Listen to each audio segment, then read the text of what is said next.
Bom, eu vou começar a compartilhar com os irmãos aí sobre esses estudos, né? Nós já vimos o capítulo 1 e o apóstolo Paulo tratando sobre essas questões da lei e da graça, e ele já ataca de uma maneira bem firme a crença errada.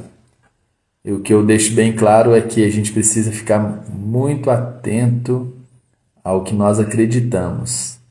E é o que nós acreditamos que vai produzir as obras, que vai produzir o resultado.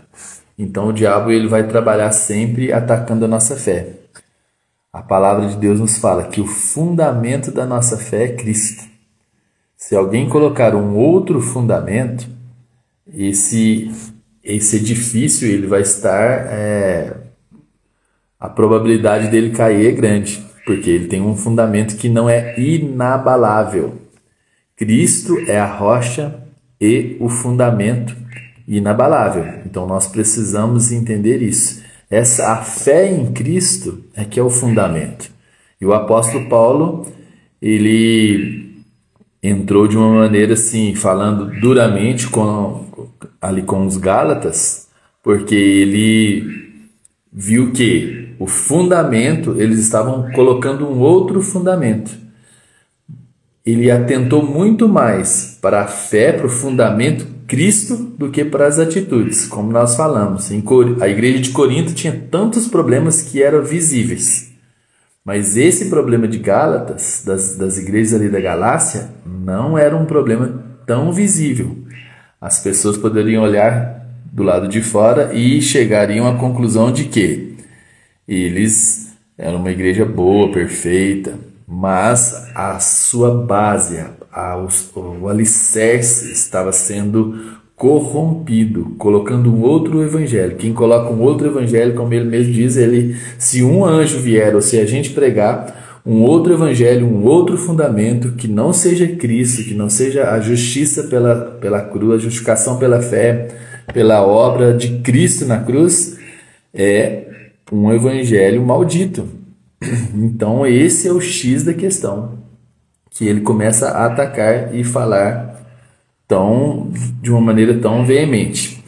Mas nós preocupamos mais com as atitudes. A atitude é importante, a obediência externa é importante, é óbvio que ela é importante. Mas mais importante do que a obediência externa é a fé que produz a obediência. Porque às vezes uma obediência externa ela é só produzida por um bom senso, por uma pessoa que tem boas atitudes. Não, ela é uma pessoa de caráter, coerente, e aí ela produz boas obras. Muitas pessoas lá fora que não têm um compromisso com Jesus podem ter até melhores obras do que muitas pessoas dentro da igreja. Agora, uma obra que permanece e é verdadeira é aquele que tem uma fé firmada no fundamento que é Jesus. Essa fé firmada no fundamento que é Cristo, ela vai produzir as obras. Mesmo que em um momento a pessoa possa estar vivendo um pouco fora do padrão. Fora do padrão de Cristo. Fora do padrão da igreja, aceitável por imaturidade, por problemas de interpretação errada, enfim, muitas formas. Mas nós precisamos de atentar a isso, que a pessoa que crê corretamente, ela vai ter uma atitude correta. Amém? Estão me ouvindo bem? Porque agora eu estou na tela aqui de Gálatas e nem estou vendo vocês. Tá tudo ok?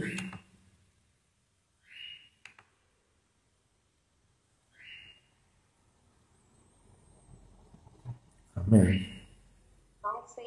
Amém. Amém. É isso aí. Amém. E aí, só um minuto.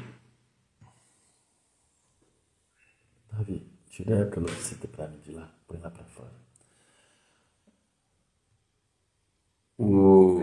Elisângela e amados, o que acontece? Aí o apóstolo Paulo,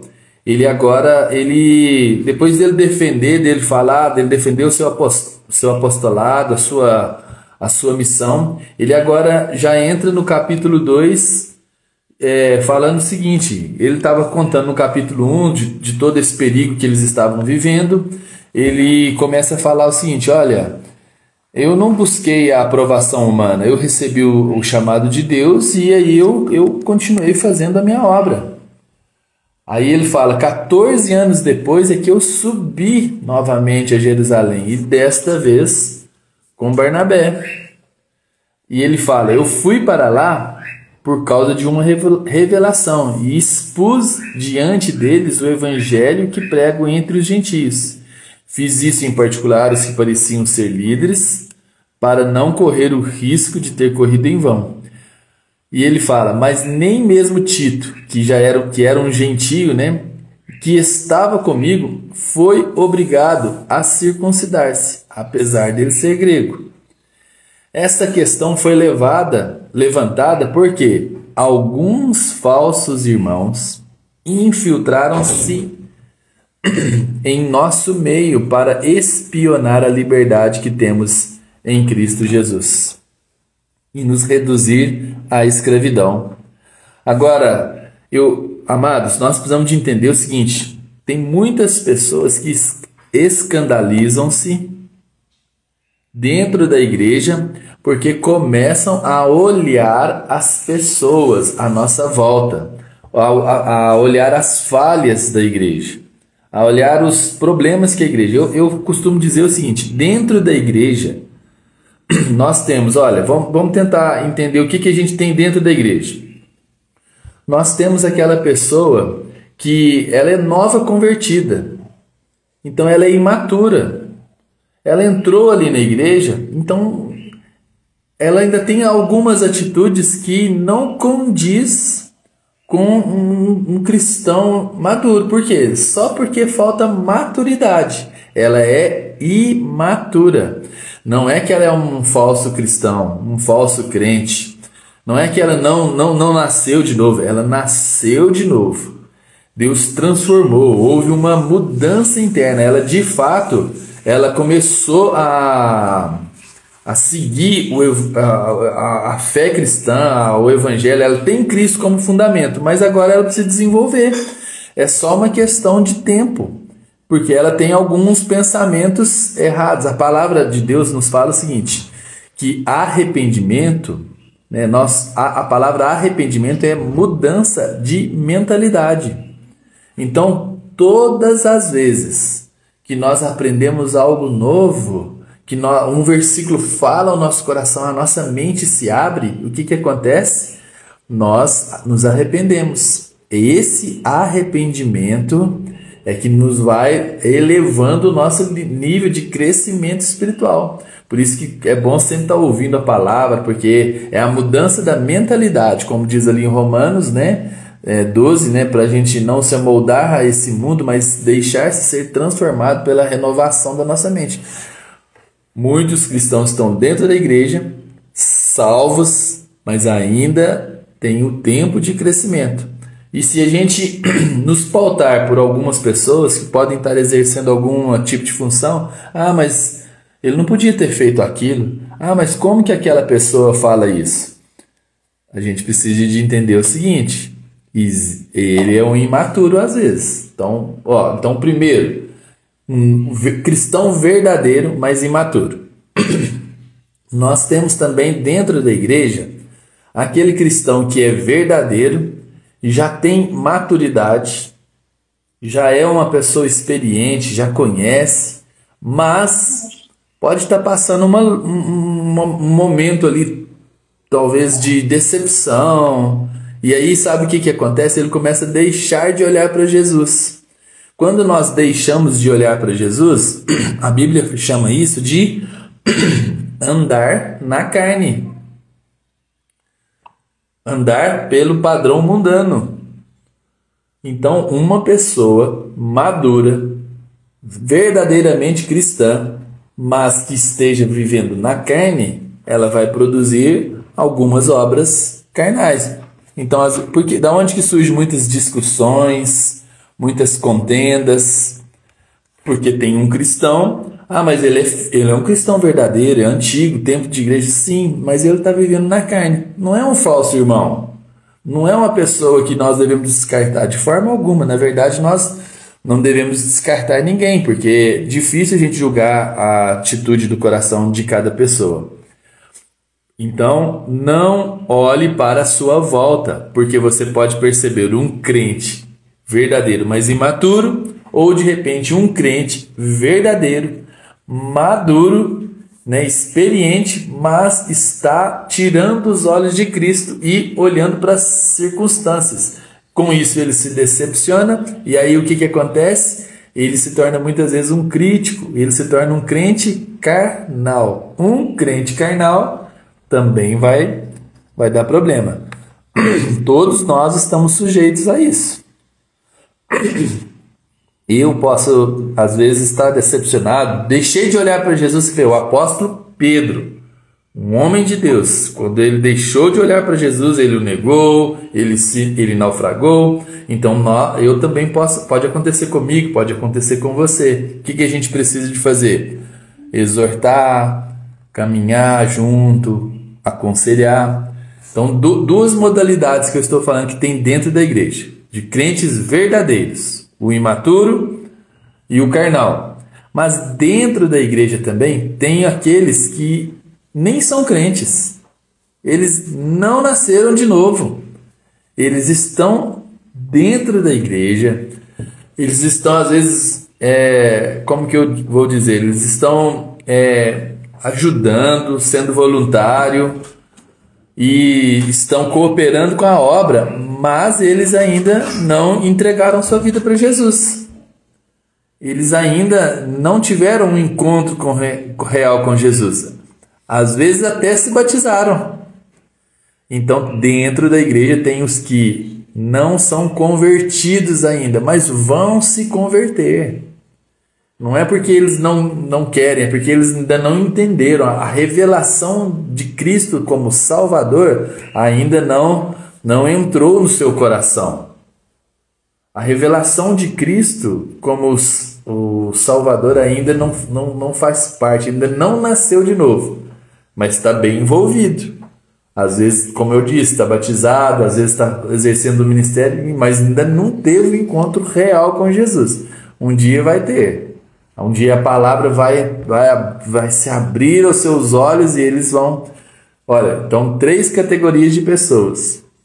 O imaturo, o carnal, mas são verdadeiros. E também esse que ainda não se converteu. Então ele ainda vai se converter. Mas dentro da igreja também nós podemos ter os lobos disfarçados de ovelhas. Como o apóstolo Paulo está falando aqui, alguns falsos irmãos infiltraram-se em nosso meio. Oi? Aleluia. Tem um microfone aberto aí. Quem quiser fechar, pode fechar. Se tiver de compartilhar, pode acenar aí para gente ver. Mas olha para você, falsos irmãos que infiltraram-se em nosso meio para espionar. Esses é uma categoria um pouco mais séria, porque eles já são falsos. São os lobos que estão disfarçados de ovelha. Pode ser o joio no meio do trigo. O que a gente pode fazer? É lógico, se a gente identificar um falso irmão e tiver uma convicção, está ensinando algo errado, a gente tem que... o cuidado que nós precisamos ter é o seguinte, porque às vezes, né, com o tempo a gente vai aprendendo, né? Você que já é um cristão experiente, eu particularmente já ensinei alguma coisa que hoje eu falei assim, não estava tão correto assim. Eu acho que eu aprimorei um pouco mais. É lógico, a gente não vai ensinar coisas que são fundamentais à fé cristã, né? Eu não vou falar que pode mentir, sendo que não pode mentir. Não vou falar que questões que são sérias, mas eu falo assim, às vezes eu lembro quando eu me converti, eu achava que o pastor deveria trabalhar voluntariamente, não deveria receber nada não. E depois a gente lendo as epístolas do apóstolo Paulo, ele fala que aqueles que presidem bem eles são merecedores de dobrados honorários. Olha que interessante, né? Quanto você acha que um pastor deve receber? A Bíblia fala que se ele fizer bem feito, ele é merecedor de um dobrado honorário. Então, aquele que faz a obra vive também da obra. Mas era um pensamento que eu tinha que era errado. E agora, conhecendo as Escrituras, aprendendo um pouco mais, nós vamos crescer. Mas se alguém ouvisse a minha opinião na época, se eu poderia falar para alguém, eles vão falar, não, esse aí é um falso mestre. Seria imaturidade de alguém, isso deveria entender. Então, o que a Bíblia fala? Até com respeito a Apolo, a Bíblia fala de Apolo era um homem eloquente, um homem muito usado. Mas Priscila e Áquila, eles perceberam que ele tinha algumas pontas soltas na ministração. O que a Bíblia fala? Que eles chamaram Apolo e pontuaram alguns detalhes. Então, uma conversa, uma orientação. Então, por isso que é importante o discipulado, o acompanhamento, e não o julgamento. Mas é fato que existem os falsos irmãos que infiltram-se dentro da igreja. E esse falso irmão é que nós precisamos ficar atentos, porque o ensinamento é para espionar a liberdade que temos em Cristo e reduzir a escravidão. Então tá, vamos entender. Eu tenho que tomar cuidado com o falso irmão, mas eu não posso julgar, porque na maioria das vezes a pessoa não é um falso irmão, ela está com um ensinamento equivocado. Mas independente se é um falso irmão ou é um ensinamento equivocado, geralmente esse ensinamento vai nos reduzir à escravidão.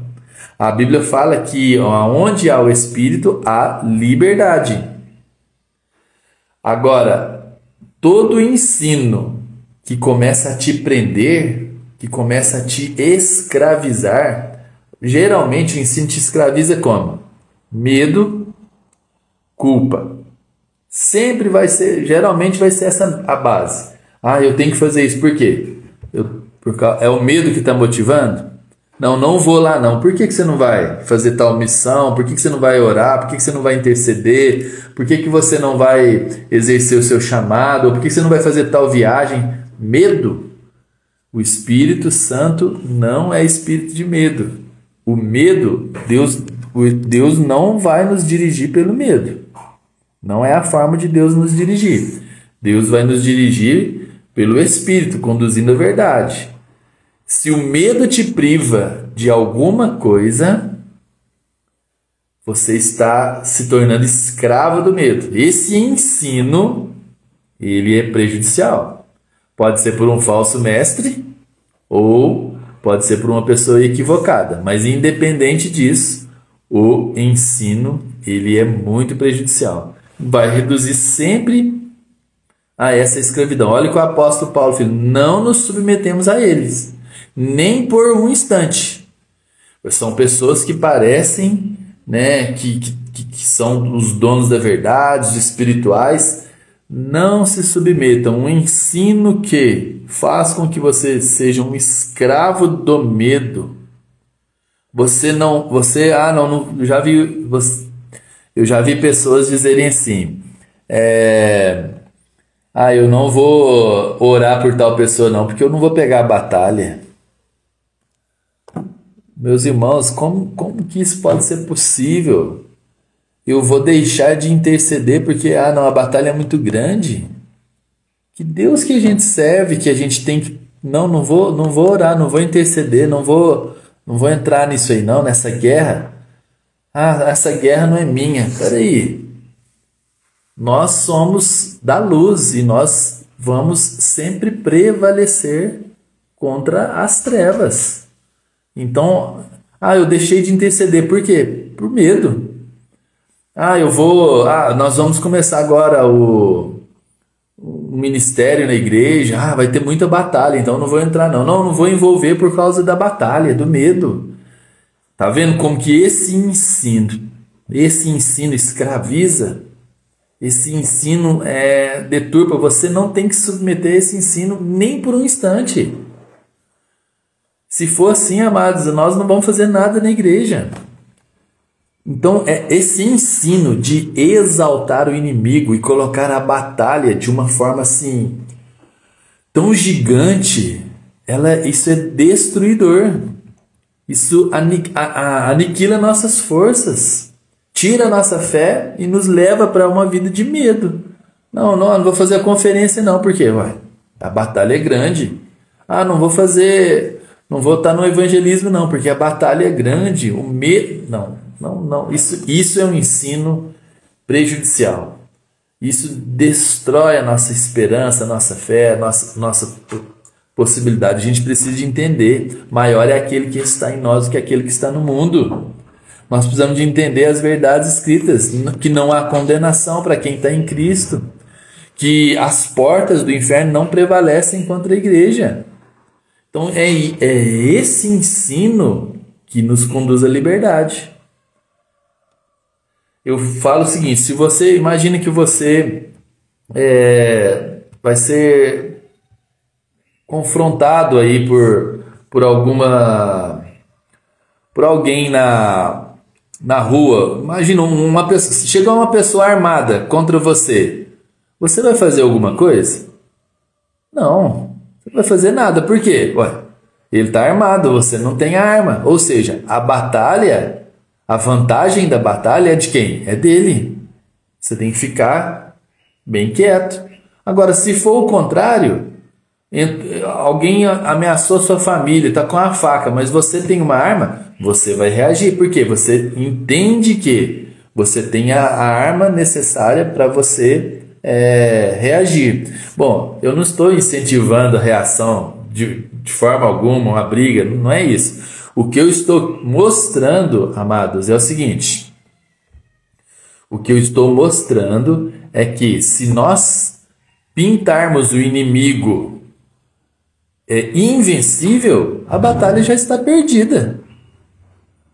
Na verdade, quem tem as ferramentas e as armas para vencer e para avançar é nós que somos cristãos. Por quê? Porque Cristo já venceu lá na cruz. Amém? Cristo venceu lá na cruz. Porque Cristo venceu, nós podemos vencer. Então é esse o ensino que liberta. Nós recebemos a vitória, entendemos essa vitória e avançamos em fé. O ensino que te gera medo, que te aprisiona, que faz com que você desista antes, está exaltando o inimigo e não Jesus. Está exaltando o reino das trevas e não o reino da luz. Está falando que não, a luta é grande, é muito perigoso, então não faz isso. Olha, se você... Amada, fique atento. Não julgue as pessoas, no sentido de falar que ela é um falso mestre ou não.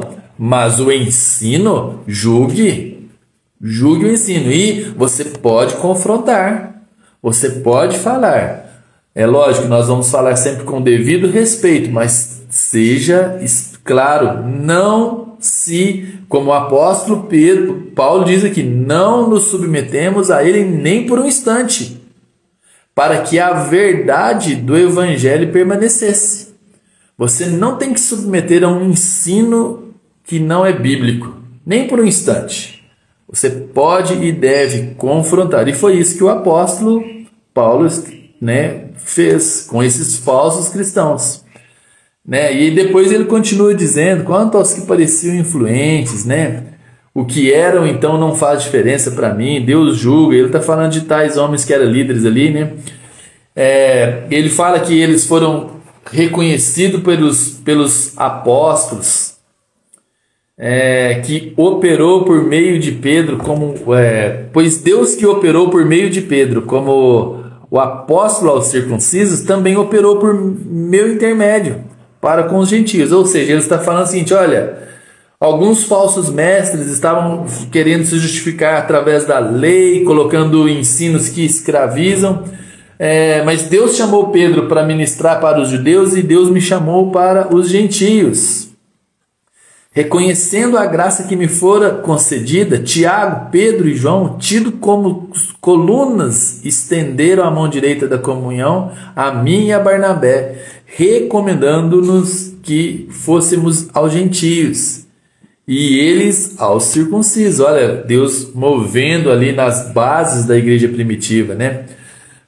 E eles deram esse conselho, e nossa mente pediram que nos lembrássemos dos pobres, o que me esforcei por fazer. Agora, olha que interessante, esse relato aqui do apóstolo Paulo a partir do versículo 11 do capítulo 2 de Gálatas. Amados, ele vai falar o seguinte, que um dia Pedro foi a Antioquia, e sabe o que Paulo precisou fazer? Paulo precisou fazer o seguinte, eu enfrentei ele face a face, por sua atitude condenável. Olha o que o apóstolo Paulo está falando. Que ele enfrentou o apóstolo Pedro face a face. Por causa de quê? Por causa da atitude condenável. E isso é muito importante, meus amados. Nós precisamos separar a atitude das pessoas. Não há condenação para a pessoa, mas há condenação para a atitude. Você pode reprovar a atitude. Então você chegar para a pessoa e falar assim, olha, isso está errado. Não concordo com isso, porque na Bíblia está isso. Ou se você entende e tem percepção de que é um ensino realmente contrário, você pode resistir face a face.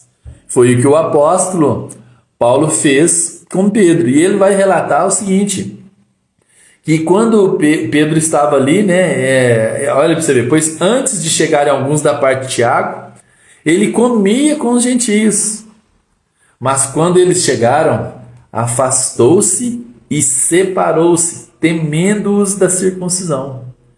Lembra que eu falei, amados, que o ensino que tira a liberdade é um ensino diabólico e que aprisiona? A palavra de Deus fala o seguinte, conhecereis a verdade e a verdade vos libertará. Se a gente for dizer falar esse versículo ao contrário, a gente poderia dizer o seguinte, né? Conhecereis a verdade e a verdade vos libertará. Podemos dizer, se você conhecer a mentira vai te aprisionar.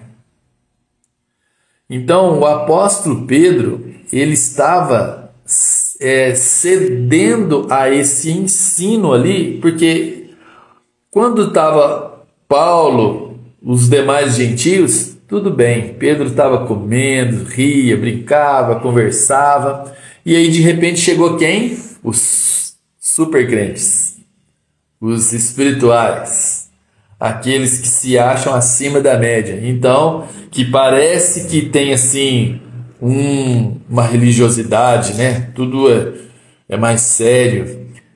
Amados, tome cuidado com os supercrentes, tá? Há um tempo atrás nós estávamos num grupo de WhatsApp aí, que o pessoal estava, não vou dar muitos detalhes não, mas o pessoal era do grupo da igreja mesmo. E aí, né, já deve ter alguns anos atrás. E aí o que acontece? Lá aí o pessoal, os homens marcaram futebol, né? Era da igreja mesmo. E aí uma pessoa do grupo lá começou a chamar a atenção de todo mundo. Lembra de falar, você não joga não, você não vai brincar com a gente, você não vai... Ele falou assim, eu não vou... Ele usou uma expressão tipo assim, eu não vou dar lugar à minha carne, não vou misturar, não. Porque futebol aí revela muita coisa que a gente... Irmão, amados, esse julgamento, essa superioridade, você é a pessoa que fala, a pessoa que parece que ela tem uma regra de medir muito assim criteriosa e julga todo mundo. Abra os olhos. Quanto mais a pessoa é julgadora, quanto mais a pessoa tem uma vara de medir assim, bem firme, bem cruel, não tem que ser assim, aquilo, geralmente ela está escondendo algo da sua vida. A religiosidade não é a forma de medirmos a santidade, embora a gente pode confundir. Pessoa que se acha acima de todos, fique atento. Então, esses super crentes chegaram, né?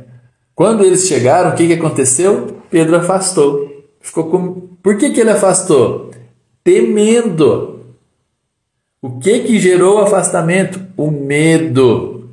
Então eu falo para vocês o seguinte: todo ensino que te gera medo não é de Deus, não é um ensino bíblico.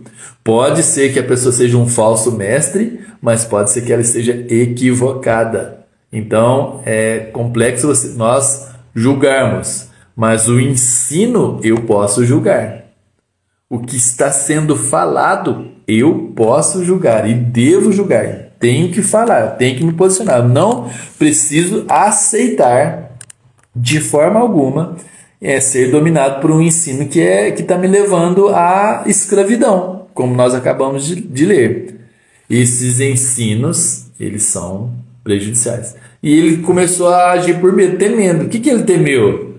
Temeu ser julgado, temeu ser condenado por eles. Há muitos fatores aqui, mas a raiz é o medo. Do ensino, um ensino que te gera medo, que te faz você ter atitudes. Não, eu não posso fazer isso. Por causa do medo, isso é um ensino prejudicial. Até aí tudo bem, amados? Alguém quer fazer algum comentário ou tem alguma dúvida, alguma pergunta para fazer? Se alguém quiser, pode ativar o microfone e participar, porque é bom que pode abençoar a todos. Aí fique à vontade para falar, amém? Só ativar o microfone e falar. Vou dar sequência. Como ele disse, né, os demais judeus se uniram, né, a ele nessa hipocrisia. Olha, o apóstolo Paulo está falando que Pedro estava agindo como um hipócrita. E ele diz, de modo que até Barnabé se deixou levar. E isso é muito sério, porque esse ensino, acho que a Daiane Ryan quer falar alguma coisa? Pode falar, Ryan.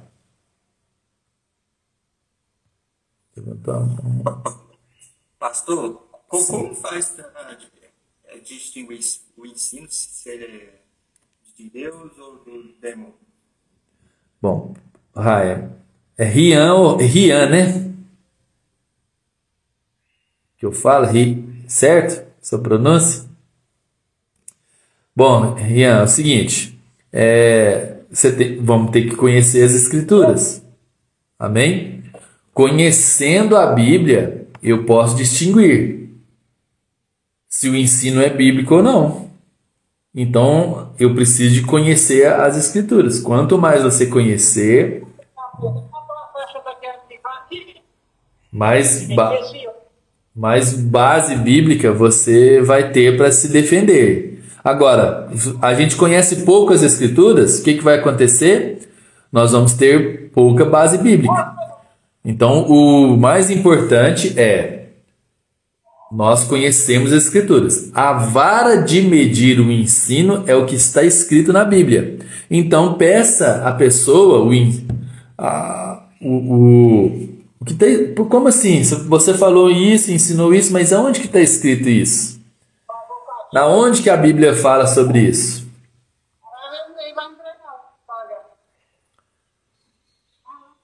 Amém, Rian? Tem um microfone que está aberto aí, eu acho que não sei se é quem está dirigindo. Pode. Bom, vamos continuar. Vamos lá. Então, primeira forma de você identificar o ensino, você tem que conhecer a verdade. Eu não estou sabendo como que eu vou bloquear aqui. Deixa eu tentar bloquear o microfone. Amanda, irmã Amanda. É a Amanda? Por gentileza, seu microfone aí está aberto. Obrigado, Cláudio. Obrigado, Amanda. porque para mim é um pouco difícil aqui, eu não dou muita experiência aqui não, mas valeu, Cláudio. Rian, primeira forma de identificar o ensino, tem que identificar o ensino, tem que ter base bíblica. Tem base bíblica? Ok. Ah, mas às vezes é opinião, é difícil de a gente entender. Veja os frutos. Está gerando medo? Está gerando culpa? Porque tem coisas que talvez realmente é difícil de identificar. Mas veja os frutos. E também aprenda com líderes experientes, líderes que têm caráter, líder que tem experiência para te dar um ensino livre desses enganos que podem acontecer. Amém? Então fica aí a dica até então. Mas o apóstolo Pedro dizendo aqui, o apóstolo Paulo falando que Pedro agora estava tendo atitude hipócrita. E até Barnabé. Lembre-se, amados, Paulo não está dizendo que o apóstolo Pedro é um hipócrita.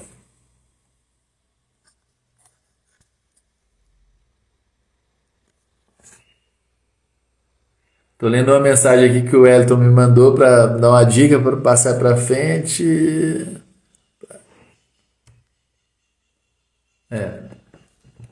O apóstolo Paulo não está dizendo que Pedro é um hipócrita, mas ele está dizendo que a atitude é hipócrita. E aí até Barnabé se deixou levar. Então, amados, nós devemos, às vezes nós evitamos confrontos, mas muitas vezes o confronto pode ser necessário quando há um ensino diabólico que vai minar a fé das pessoas, levando-as a viver uma vida debaixo de culpa e de condenação, aprisionadas pelo medo. E isso nós precisamos confrontar. Não fale que a pessoa é uma hipócrita, mas talvez a atitude seja hipócrita. Por quê? Ele fala, quando eu vi que não estava andando de acordo com a verdade do Evangelho, eu declarei a Pedro diante de todos, você é judeu, mas vive como gentio e não como judeu.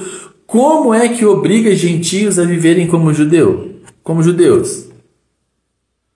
E ele fala, nós judeus de nascimento e não gentios pecadores. E, amados, olha que interessante. Ele está falando assim, olha, Pedro, você é um judeu, vive como um gentio, você sabe muito bem disso, porque foi o apóstolo Pedro que recebeu revelação. Lembra quando o lençol desceu ali em Atos e Deus falou, coma? E aí Pedro falou, não, eu não como, que eu nunca comi esses animais, é impuro. E Deus falou, olha, o que Deus purificou, para o homem é puro.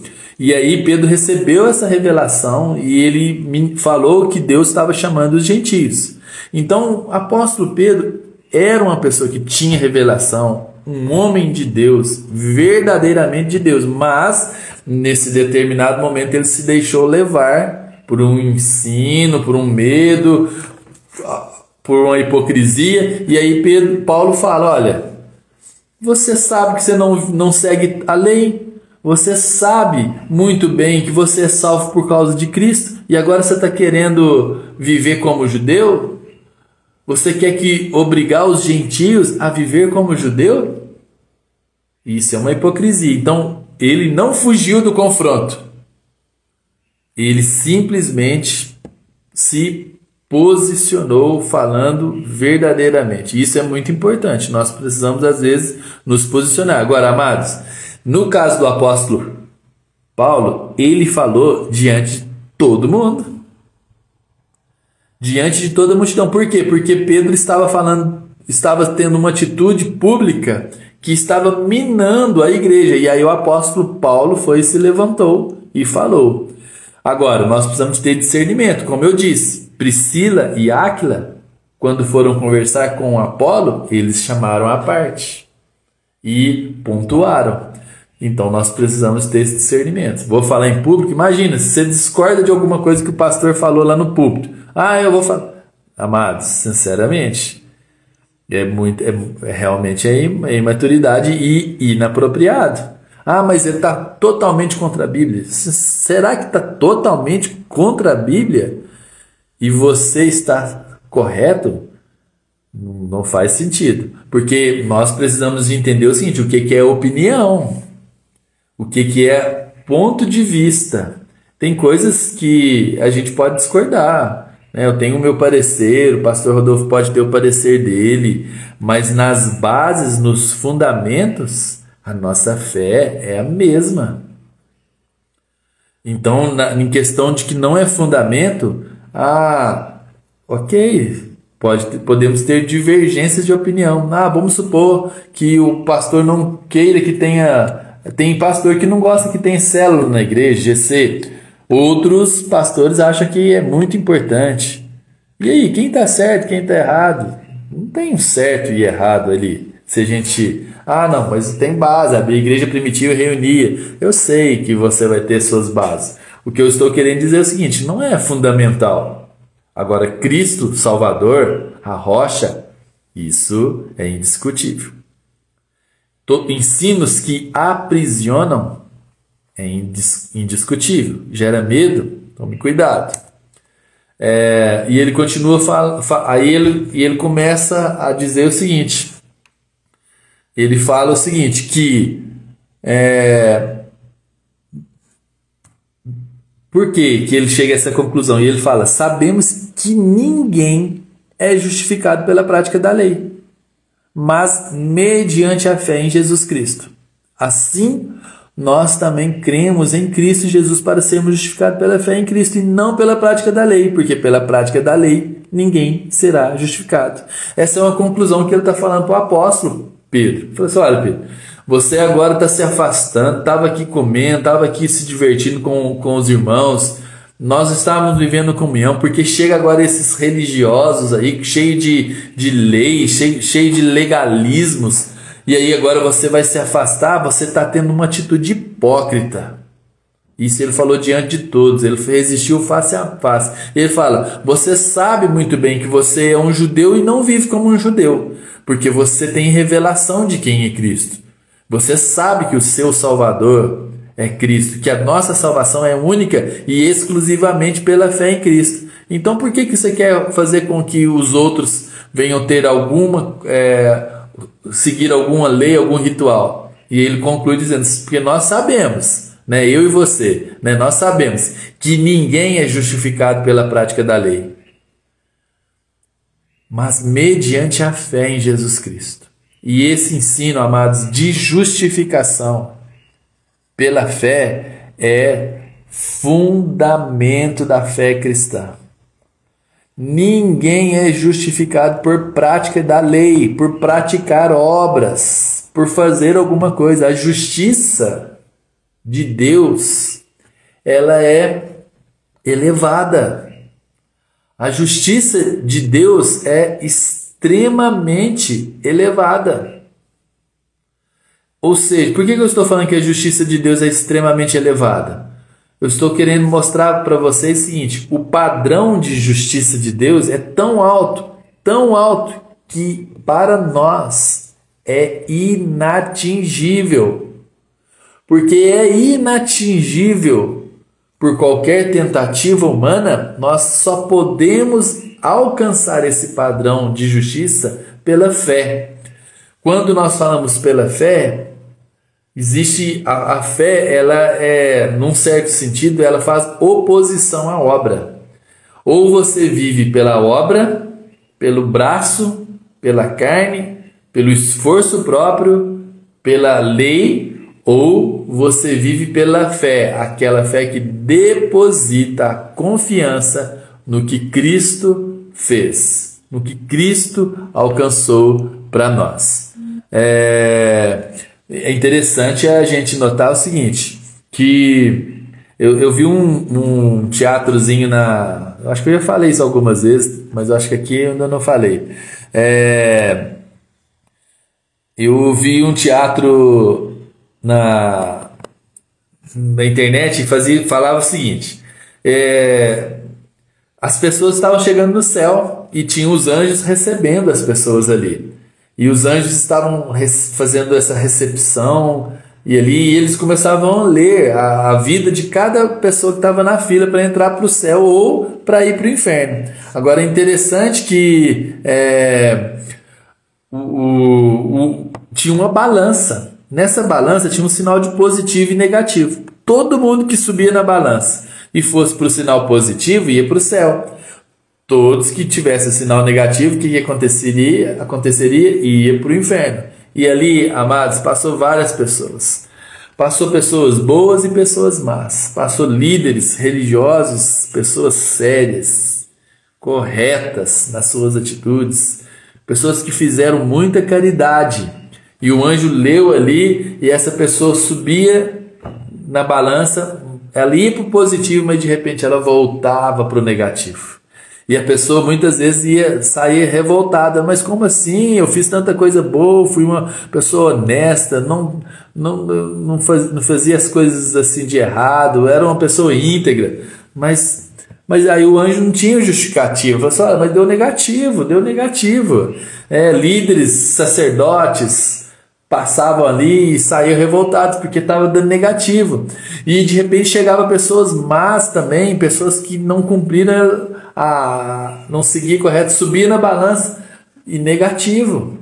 Agora, aí aconteceu de que uma pessoa normal, uma pessoa que tinha seus altos e baixos, as suas falhas, os seus acertos, suas limitações e suas virtudes, ela estava também nessa fila, só que essa pessoa estava com Jesus. E aí o anjo pegou, leu o que está a vida, tudo normal. De repente, o que acontece? De repente ele foi para subir na balança e tinha um anjo que cuidava da balança. Mas na hora que ele foi subir na balança, o anjo pôs a mão no peito dele e falou assim, olha, você tem um acompanhante, correto? Sim, ele está comigo. E o anjo falou assim, olha, a regra é o seguinte, quem sobe na balança é o acompanhante. E aí o que aconteceu? Jesus subiu na balança. Moral da história, amados. Nós sabemos que a balança ficou positiva. Moral da história. Não ouse subir na balança. O segredo é deixe Jesus subir na balança para você. Isso é ser justificado pela fé, ou seja, é se entregar aos cuidados de Cristo e deixar que Cristo te represente plenamente. Porque por melhor que você seja, a balança vai pesar contra você. Mas se você se permitir deixar que o seu acompanhante, que Jesus Cristo, suba na balança para você, e aí, independente da sua vida, você vai ser salvo e justificado. Pastor, você falou independente da minha vida. Então eu posso viver uma vida no pecado, eu posso fazer o que eu quiser, porque eu creio em Jesus e Jesus vai me salvar, porque tudo é pela graça? Essa pergunta eles também faziam o apóstolo Paulo. Lá em Romanos ele fala, então já que a graça ela é abundante onde o pecado também é abundante, então vamos pecar, porque quanto mais pecado a gente praticar, mais graça a gente vai receber. É um raciocínio que faz um certo sentido baseado numa afirmação, mas a resposta do apóstolo Paulo é assim, de modo nenhum. Por quê? Porque aquele que você se entrega como escravo, ele é o seu Senhor. Então o que nós aprendemos? Se eu vou viver uma vida de pecado porque eu já deixei Jesus subir na balança, todo mundo que deixa Jesus subir na balança entregou o coração para Jesus. Já tem Jesus como seu Senhor e como seu Salvador. Se nós temos Jesus como nosso Senhor e como nosso Salvador, o fruto virá. As boas obras, a santidade virá naturalmente. Então, amados, aprenda isso. Não tente subir na balança. Receba o que já foi conquistado. Resista ao ensino que te aprisiona, que faz com que você viva debaixo de medo e condenação, por melhor das intenções que seja quem esteja ensinando. Mas não se submeta nem por um instante. Resista firmemente a esse ensino, porque o ensino de Cristo é libertador, transformador. Não tem culpa, não tem medo, não tem condenação. O Espírito Santo nunca vai nos condenar. Não há condenação. Então, essa justiça, ou seja, essa justificação é que proporciona a não condenação.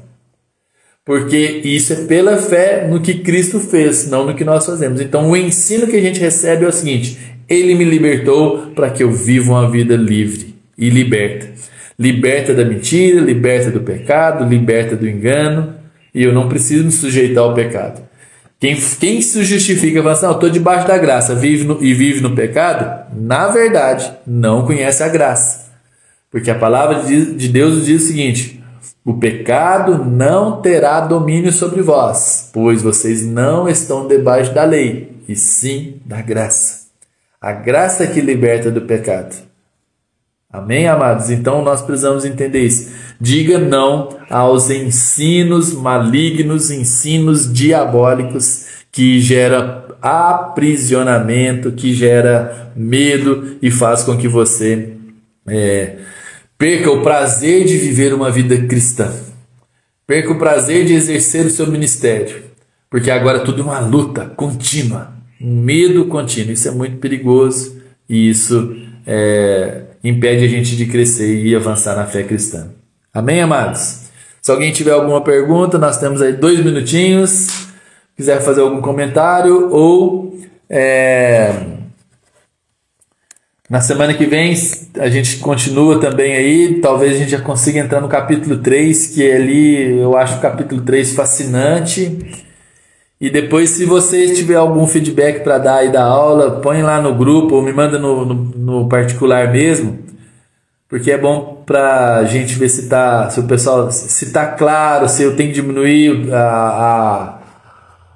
tô acelerado aqui, não sei, para mim se está tudo ok, tá bom, meus amados? Participem aí, fale, compartilhe o link com as outras pessoas, mas eu espero que você tenha sido abençoado, espero que você tenha sido também edificado e esteja orando por nós e vamos avançar. E hoje nós já temos um dia abençoado pela frente aí de conferência. Amém?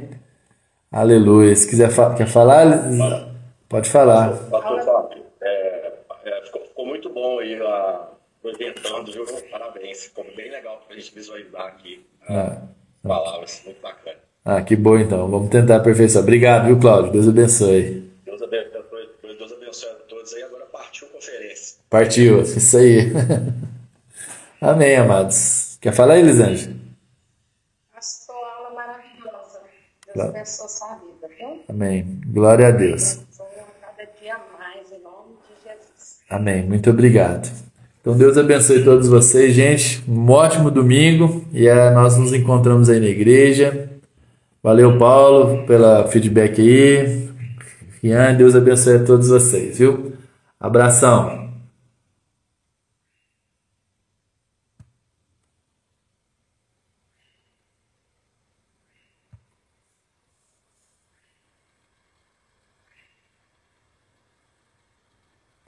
Deus abençoe vocês aí também do Instagram. Depois, se quiser mandar uma mensagem no privado, entrar no grupo para participar do Zoom, para ver os slides, fique à vontade. Um abraço.